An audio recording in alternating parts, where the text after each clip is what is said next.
भारतीय मीडिया को भी आए रोज नई नई कहानियां अपना मंजन बेचने के लिए घड़नी ही पड़ती हैं। एक तरफ तो मोदी जी की नाकाम मुआशी पॉलिसियां हैं, अक़वामे आलम में आए रोज किसी न किसी इदारे की तरफ से इंसानी हकूक की पामालियों पर शदीद तनकीद की जा रही होती है, तो दूसरी तरफ इंतहा पसंदाना और लकीर की फकीर किस्म की सोच है, जिसको खुशी बस इसी बात से मिलती है कि पाकिस्तान के साथ कुछ बुरा हो रहा है और मीडिया बेचारा मोदी जी के करीबी साथियों का खरीदा हुआ है। यूं कहा जाए कि भारतीय मीडिया इस वक्त रियासत और हुकूमत का जर खरीद गुलाम है तो बेजाना होगा। पाकिस्तान और भारत यहां भी तुम बिल्कुल हम जैसे निकले की तस्वीर दिखाई देते हैं। आज सारा दिन इंडियन सोशल मीडिया, यहां तक कि रिवायती मीडिया पर भी ये ड्रामा चलता रहा कि पाकिस्तान के किसी गुलशन बाग नामी अफसानवी खित्ते में पुलिस और फौज के दरमियान लड़ाई जारी है। दोनों तरफ से गोलियां चल रही हैं और कई लोग हलाक और जख्मी हो चुके हैं। लेकिन ये खबरें महज सोशल मीडिया पर ही नहीं चल रही थी, बल्कि मुताद्दिद मीडिया चैनल्स ने भी ये खबरें चलाना शुरू कर दी। यहां तक कि CNN न्यूज 18 तक ने CNN का नाम इस्तेमाल करते हुए एक लंबी रिपोर्ट चला दी, जिसमें यह दावा किया गया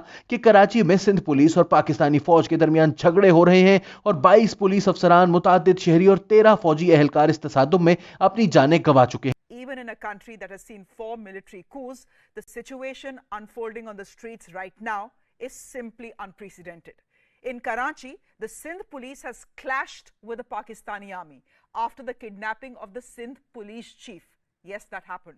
The police ट्विटर पर मुसद्दिका अकाउंट से ये झूठी खबरें फैलाई गईं, लेकिन फिर जब एक बार पाकिस्तानियों तक ये बात पहुंच गई कि ये सब कुछ हो रहा है, तो उन्होंने बजाय इस मामले का जवाब देने के भारतीय चैनल्स का मजाक उड़ाने को बेहतर समझा, क्योंकि इस किस्म के मामले को संजीदगी से लेना भारतीय मीडिया को संजीदगी से लेने वाली बात है और ये गलती किसी भी समझदार इंसान को कभी नहीं करनी चाहिए। ट्विटर पर भारतीय प्रोपेगेंडा का खूब मजाक उड़ाया गया। एक साहब ने चंद रोज कबल वायरल होने वाली वीडियो को दोबारा से ट्वीट किया और कहा कि कराची शहर में आबदोश चल रही है। कुछ ने अमरीकी फिल्मों के सुपर हीरोज की तस्वीरें लगाकर कहा यह सब कुछ इस वक्त शाहराए फैसल पर हो रहा है। एक साहब ने सहाफी और इंसानी हकूक के कारकुन मारवी सरमद की तस्वीर लगाकर लिखा कि इन्हें भी जंग में हिस्सा लेने के लिए बुला लिया गया है। पाकिस्तान के अजीम टिकटॉकर जाम सफदर, जो अपनी मजाहिया वीडियोस की वजह से पाकिस्तान में ही नहीं बैरून मुल्क भी मशहूर हैं, इस जंग में एक पाकिस्तानी जहाज को रोकते हुए नजर आए। न्यूज 24 नामी भारतीय चैनल ने तो इस पर एक पूरी पैनल डिस्कशन शुरू कर डाली। एक मनचले ने एक दावत इस्लामी से ताल्लुक रखने वाले साहब की मशहूर मीम को भी इस्तेमाल किया, जिसमें वो अपनी मोटरसाइकिल, जिसे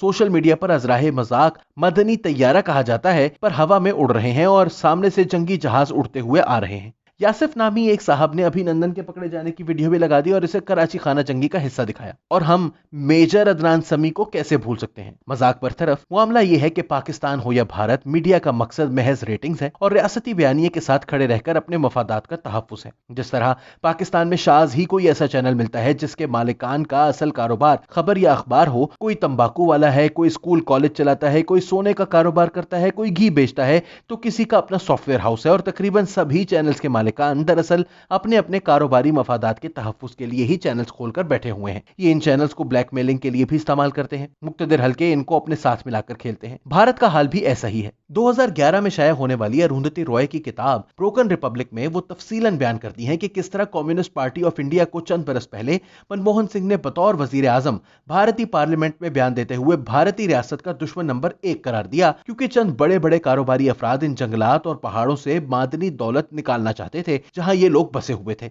इन लोगों को दहशतगर्द साबित करने के लिए भारतीय मीडिया ने रियासत का भरपूर साथ दिया, क्योंकि भारत की बड़ी बड़ी कंपनीज जो इस मादनी दौलत में सरमायाकारी करना चाहती थीं, इन्हीं कंपनीज के मालिकान मीडिया इदारों के भी मालिकान हैं। ऐसे में सहाफत तो गई तेल लेने। अवाम तक हकायक पहुंचाने का ये चैनल्स धंधा ही नहीं करते तो इनसे कैसी शिकायत। ताहम एक बात तय है कि भारत की पाकिस्तान में खाना जंगी की शदीद ख्वाहिश एक बार फिर आश्कार हो गई। यहाँ पाकिस्तान के बारे में कितना तजस्सुस है ये भी वाज़ेह है, लेकिन असल मकसद मोदी हुकूमत की मुआशी और इक्तिसादी कारकर्दगी से तवज्जो हटाना ही है। अपनी पहली हुकूमत में नरेंद्र मोदी निस्बतन बेहतर कारकर्दगी दिखा रहे थे जब 2016-17 में भारत की शरह नमू 8.2% तक जा पहुंची थी।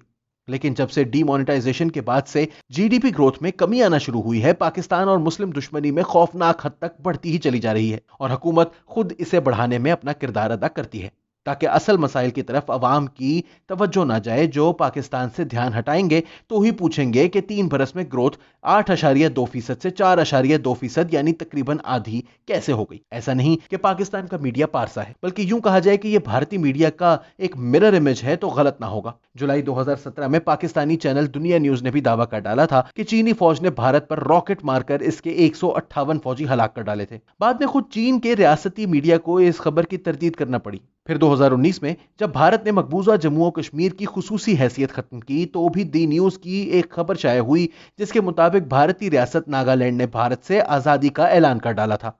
इस खबर का भी कोई सर पैर ना था, लेकिन चूंकि यह मुस्बत रिपोर्टिंग का दौर था, पाकिस्तानी मीडिया ने सब जानते बूझते इस कहानी पर खूब प्रोपेगेंडा किया। जब तक सहाफी और सहाफती इदारे ये नहीं समझ जाते कि इनका काम रियासतों, सियासी जमातों, मजहबी तबकात, इशराफिया और मालिकान समेत किसी भी ग्रोह या शख्सियात के माली और जाती मफादात का तहफ़्फ़ुज़ करना नहीं बल्कि सच्चाई को सामने लाना है, मीडिया यूं ही प्रोपेगेंडे के एक हथियार के तौर पर इस्तेमाल होता रहेगा और दाएं बाजू की रुज्जत पसंदाना सोच को ईंधन फराहम करता रहेगा, जो भारत, पाकिस्तान, ब्राजील, अमेरिका और बरतानिया समेत दुनिया भर में नीम फस्ताई हुकूमतों को अवामी मसाइल के हल से अवामुन नास की तवज्जो हटाने में मदद फराहम कर रहा होगा।